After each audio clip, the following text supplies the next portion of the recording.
Right. కొత్త సంవత్సరం పేరుతో గోవాతో పాటు క్లబ్ పబ్బులకు వెళ్లడమేనా మన సంస్కృతి అని ప్రశ్నించారు ఎమ్మెల్యే రాజాసింగ్. నూతన సంవత్సర వేడుకలను బ్రిటిష్ పాలకులు మనపై రుద్దు వెళ్లారన్నారు.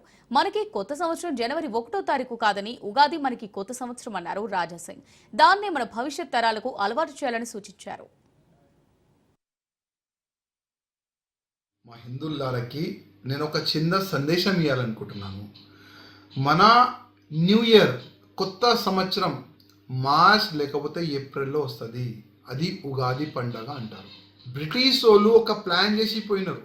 మనకు కొత్త సంవత్సరం 31 డిసెంబర్కే 1 జనవరికే మనకు సంవత్సరం వస్తుంది, కొత్త సంవత్సరం వస్తుందని వాళ్ళు ఒక ప్లాన్ చేసి పోయినారు. తమ్ముళ్ళారా, క్యాలెండర్ చేంజ్ అవుతుంది, మన ఫ్యూచర్ కాదు.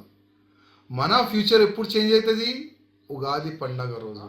మీ జాతకంలో మార్పు ఎప్పుడు వస్తుంది? ఉగాది పండగ రోజు. కానీ ఇవాళ మన వచ్చే పిల్లలకి మనం ఏం చూపెడుతున్నాం, ఏం నేర్పిస్తున్నాము? అయ్యా, మనకు కొత్త సంవత్సరం 31 డిసెంబర్ 1 జనవరికి ఉంది. మీకు చూసి ఆయన కూడా అదే నేర్చుకుంటారు.